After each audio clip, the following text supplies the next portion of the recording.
wabarakatuh. Sobat Islam Budaya Lokal, perkenalkan nama saya Nida Amila Aldini Asari. Di sini saya akan bercerita tentang budaya lokal di desa saya, Desa Kenantan, Kecamatan Puri, Kabupaten Mojokerto, Provinsi Jawa Timur. Di desa saya ini memiliki budaya lokal, yakni ludruk. Ludruk ini merupakan teater tradisional yang begitu populer di daerah Mojokerto dan sekitarnya. Pertunjukan ini menampilkan seni pertunjukan komedi dan cerita-cerita moral yang seringkali mencerminkan nilai-nilai Islam. Meskipun ludruk tidak berasal dari agama Islam secara langsung, namun pengaruh Islam dalam kehidupan masyarakat Mojokerto tercermin dalam isi cerita dan pesan moral yang disampaikan melalui pertunjukan ludruk. Dalam tradisi ludruk, terdapat simbol-simbol yang memiliki peran penting dalam menciptakan identitas budayanya dan dapat memperkaya pengalaman pertunjukan bagi penonton. Ada beberapa simbol dalam tradisi ludruk, di antara lain topeng, kostum, alat musik tradisional, bahasa Jawa, tawa, dan humor, dan garis keturunan dari tradisi. Selanjutnya, saya akan sedikit mewawancarai salah satu narasumber dari Desa Kenanten, Kabupaten Mojokerto.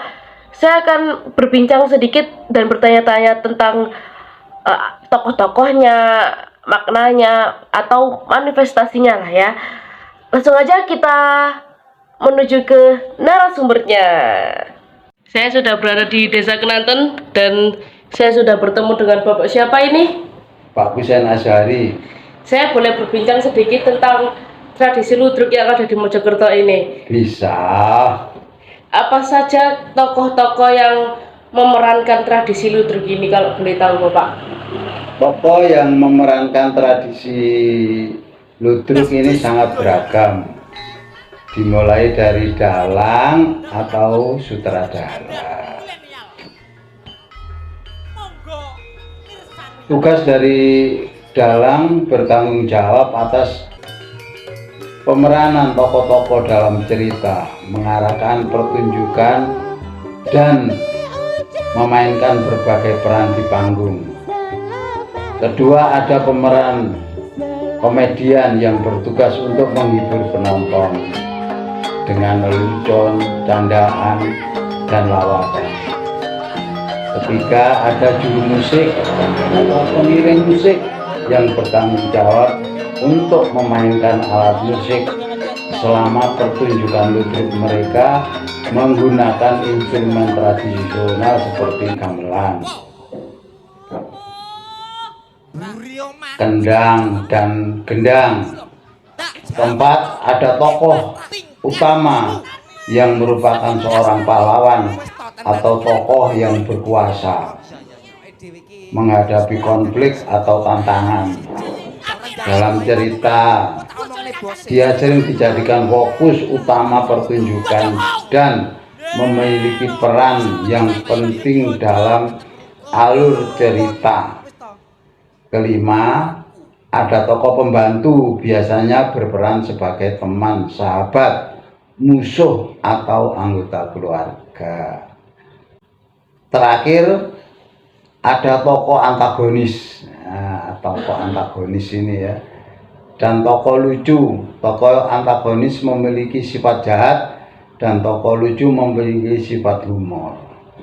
Jadi ada tokoh antagonis yang biasanya diperankan oleh orang-orang yang kasar, karakternya itu yang pemarah, itu tokoh antagonis.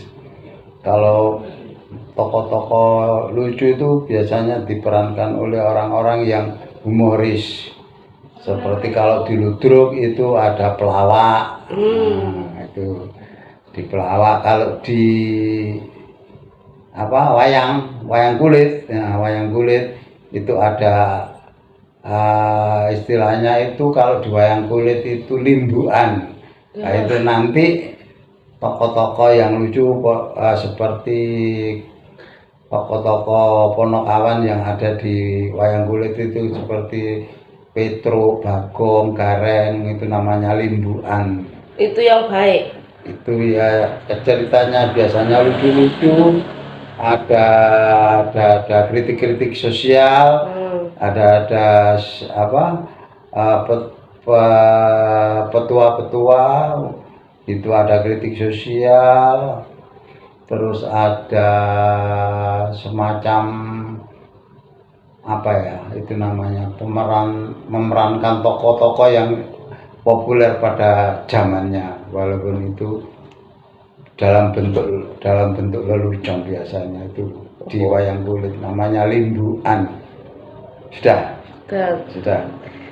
Selanjutnya lanjut ke pertanyaan kedua. Sebelum memasuki pertanyaan selanjutnya, apakah Bapak mempunyai idola di ludruk ini? Kalau ludruk itu kan kesenian khas Jawa Timur ya, dan biasanya cerita-cerita yang ada di sandiwara ludruk itu mengambil tema-tema atau kalau istilah Jawanya itu lakon itu ya. Lakon itu dari legenda-legenda yang ada yang terjadi di Jawa Timur biasanya begitu. Kalau masa kecil Bapak dulu yang paling saya senangi atau saya idolakan waktu melihat pertunjukan ludruk itu tokoh seperti Sakerah gitu ya, terus Saunggaling gitu. Kalau Cak Kartolo itu seorang pelawak. Kalau dalam sandiwara ludruk itu Cak Kartolo itu pelawak. Jadi jika dia bagian dari pemeran antagonis yang humoris itu pelawak. Selanjutnya pertanyaannya, sebelum melakukan acara ludruk, apakah ada ritual-ritual tersendiri untuk pelaksanaannya? Baik ludruk atau wayang kulit, sebelum acara dimulai itu biasanya ada semacam ritual memang ada. Ritual itu menggambarkan atau yang intinya dia memohon kepada Tuhan agar selama pertunjukan itu bisa berjalan dengan lancar, tidak terjadi suatu apapun. Tapi bentuk ritualnya itu bermacam-macam, tergantung bagaimana kepercayaan daripada istilahnya itu pawang atau gimana ya. Istilahnya itu kalau di ludruk itu biasanya ketua sandiwara itu yang melakukan ritual bermacam-macam. Ada yang menyiram air wangi-wangian, air campur bunga, terus ada yang membakar dupa atau kemenyan. Kalau di wayang kulit juga begitu, ada semacam ritual sebelum pertunjukan dimulai. Pak Dalang mengucapkan mantra-mantra. Menurut keyakinannya dia, yang inti dari semua itu adalah memohon keselamatan kepada Tuhan yang Maha Kuasa, tapi menurut keyakinan mereka sendiri-sendiri. Ada tambahan lagi? Ada, seperti kalau ritualnya itu menggunakan media-media seperti air, bunga-bunga itu ya dipercik-percikan ke alat-alat musiknya yang kalau di kesenian wayang kulit dan ludruk itu kesenian musik tradisionalnya adalah berbentuk gamelan. Tujuannya yaitu tadi dia meminta agar gamelan itu bisa berbunyi sesuai dengan keinginan dan alur cerita yang ada pada pementasan itu. Kadang-kadang juga pelakunya atau pemainnya juga pakai ritual tertentu, tergantung kepercayaannya masing-masing. Itu. Oke, terima kasih. Selanjutnya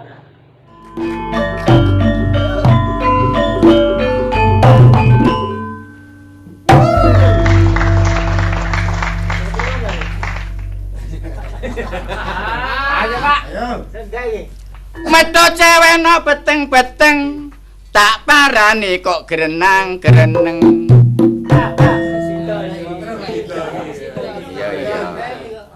Oleh ku ndelok sampe menteleng, wong-wong ngomong cak iku arek gendeng.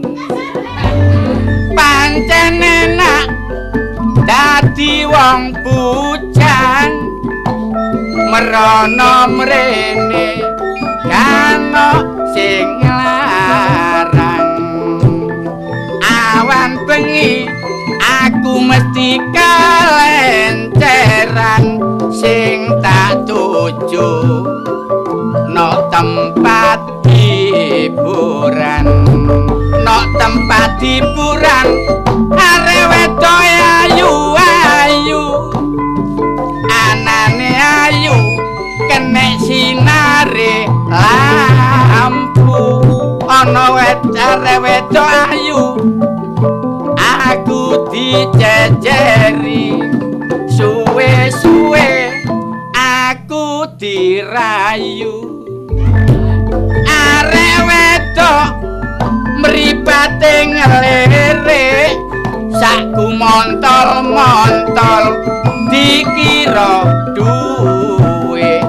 Aku gak sida mlebu, tanganku ditarik, arek wedok muring-muring, aku dicekel cek, siraku ditutuk dengkle.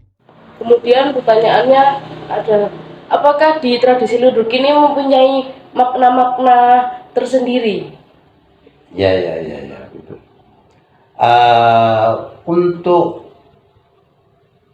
kesenian ludruk dan wayang kulit, itu yang pertama yang jelas itu adalah untuk melestarikan kebudayaan Jawa. Kalau ludruk itu kebudayaan asli Jawa Timur, kalau wayang kulit itu kebudayaan Jawa. Dan hikmah dari semua itu adalah bahwa setiap dari perbuatan yang menyalahi aturan, baik itu aturan agama atau Tuhan, atau aturan penguasa atau aturan pemerintah, biasanya awal-awalnya itu dia bisa berhasil, tapi di akhir-akhir mereka akan gagal. Itu hikmahnya. Jadi kebenaran itu tidak dapat disembunyikan atau tidak dapat istilahnya dikalahkan dengan kezaliman. Itu inti dari semua cerita pewayangan atau ludruk itu begitu. Seperti kalau di cerita ludruk seperti Sawung Galing itu kan Sawung Galing itu sebenarnya legendanya adalah dia anak seorang raja seorang anak keturunan raja yang istilahnya disia-siakan lah. Akhirnya dia menemukan memelihara ayam jago sampai besar. Suatu ketika di kerajaan itu ada sayembara adu jago itu. Akhirnya jago si Sawung Galing itu tidak ada yang bisa mengalahkan semuanya. Setelah diketahui mengapa kok jagonya itu tidak bisa dikalahkan, singkat cerita bahwa jagonya Sawung Galing itu bisa berkokok yang menyerupai suara manusia. Itu karena setelah ditelisik ternyata Sawung Galing itu adalah anak dari raja dari selir yang keberapa gitu. Akhirnya terkuak semuanya. Itu ceritanya. Udah? Ya. Terima kasih Bapak Kusen atas waktunya. Kembali kepada saya. Itu tadi sedikit berbicara tentang beberapa manifestasi tradisi yang ada di desa saya, Desa Kenanten, yakni tradisi ludruk, bersama narasumber Bapak Husein Azhari selaku warga setempat. Beliau menjelaskan beberapa manifestasi yang ada di tradisi ludruk, mulai dari tokohnya, ritualnya, kemudian makna-makna yang ada di dalam tradisi ludruk itu. Maknanya tidak jauh dari jangan sampai luntur tradisinya. Jangan sampai cucu-cucu kita ke bawah itu lupa akan tradisi ludruk. Jadi kita semua harus melestarikan tradisi ludruk begitu. Sekian cerita ludruk kali ini. Saya Nida Amila Aldini Azhari pamit undur diri. Wassalamualaikum warahmatullahi wabarakatuh.